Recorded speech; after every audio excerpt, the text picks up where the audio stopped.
So we have made it to example 3. Now, example 3 says to find the value of sine x minus y. So that's your sum and difference identity here for sine. So your difference identity for sine.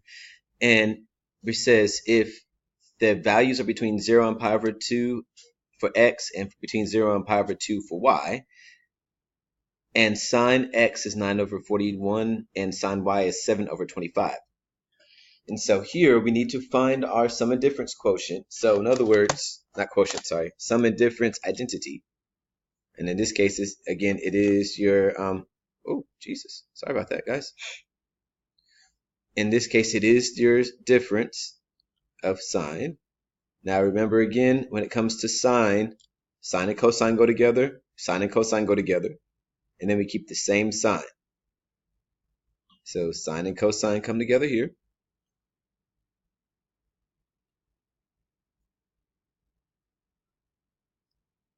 And then cosine x sine y.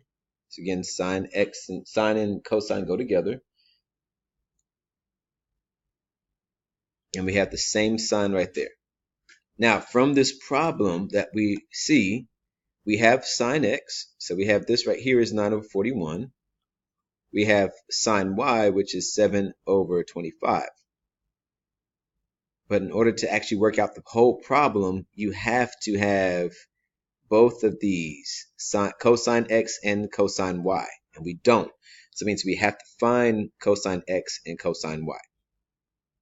So we're going to use our trig identity that we know already, that we've used multiple times now, and we've seen multiple times now. We're going to use this identity that we know is true because it's an identity.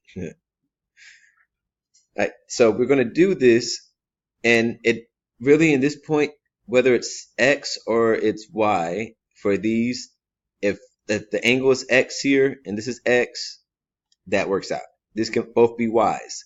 So when we start dealing with these parts here, when we solve for cosine x, so we're going to solve for cosine x here because we need to find that. And we're using this trig identity to be able to move things around and solve for cosine x. So we're going to do that part. And we kind of already know most of this part here because we've kind of done this with our other identities. So we know that cosine squared, if we move the sine squared over, it's 1 minus sine squared x. We know that part because we've done it multiple times. But just like before when we had like an x squared and we had to solve for x, we know there's two cosines here because it's the square right there. So we'll take the square root of both sides. So we get cosine x equals plus or minus the square root of 1 minus sine squared x. And again, you can't cancel out the square and the square root because in this case, there's a 1 with it also. So it's married. You can't just break it apart because you just want to. Now, we say it's going to be positive or negative because it's two answers. It's a squared function. So here, when we look at it, it gives us the range that we're looking for. So we're looking between x and y. When we're talking about x right now, we're looking between 0 and pi over 2. Now, in the whole unit circle between 0 and pi over 2, your x values are all positive. Your y values are positive also. So when we do this part here for cosine, we're looking for just the positive one. So we're looking at positive square root of 1 minus sine squared. Because again, we're in the first quadrant, and in that, both x and y are both positive values. Okay? So now that we have this part, we also can say this. Cosine y is going to equal the square root of 1 minus sine squared y. Because remember, it doesn't really matter what letter here is here, because originally we had theta right there for the cosines, cosine squared and sine squared. We had theta. But we've also put x in that spot. We put y in that spot. We can put t in that spot. We can put w in that spot. We can put any letter in that spot or any symbol. Beta, anything, gamma, anything we can put there. But as long as these two match, this will work out. because our identity is the same. We just manipulate the identity. So what we're going to do is we're going to deal with each one of these parts here. We already know what sine x is. So sine x is 9 over 41, and sine y is 7 over 25.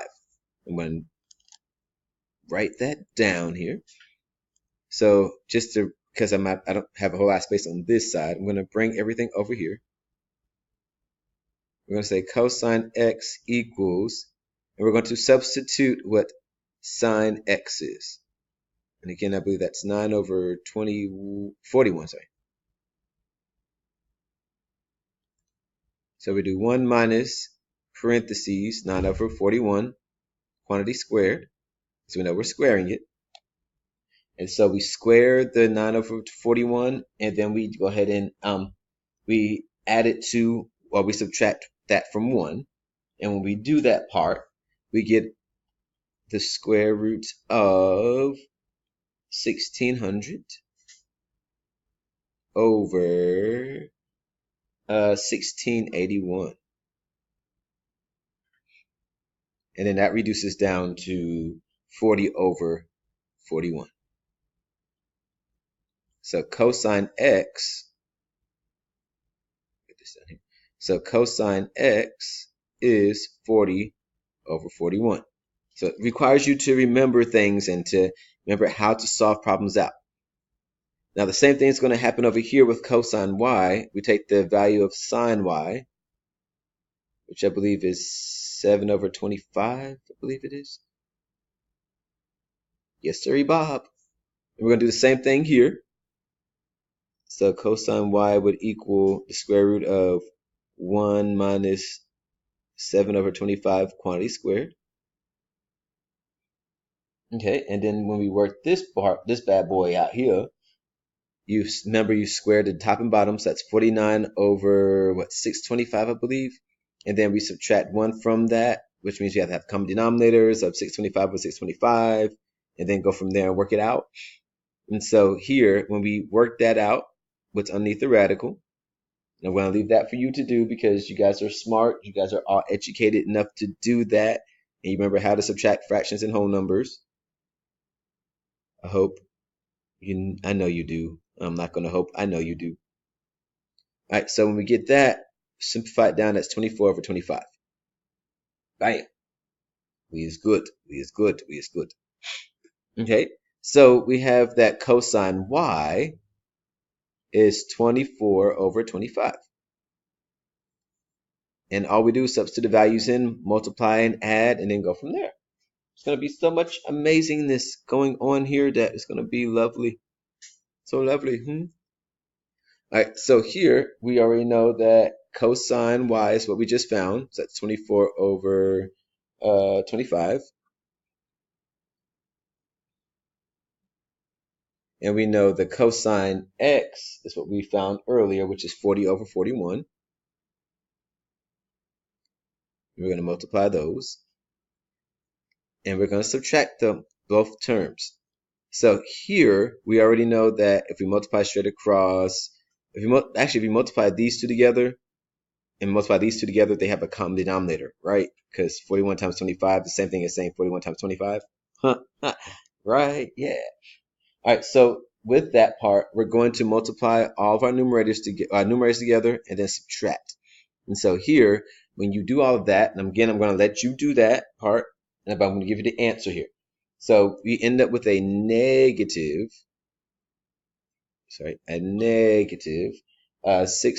64 over 1025, which is like I like to keep as a fraction. So let's keep as a fraction because all of our answers are given in fractions. So let's keep as a fraction there, and that's it. So it's going to require you to do some work, and every time we have a problem like this, you have to know what quadrant you're dealing with and whether the sine or cosine is positive or negative. If your x value or y value are positive or negative, and then and cosine sines with the same thing. And then you find those values that you're missing, and then substitute into the trig identity here, the sum or difference trig identity, and then work it out. So there's work here, yes. And if you get confused, again, it's okay to call me over and ask questions. Please ask questions. Make sure you get help. Make sure you understand. Don't just go through life just going through.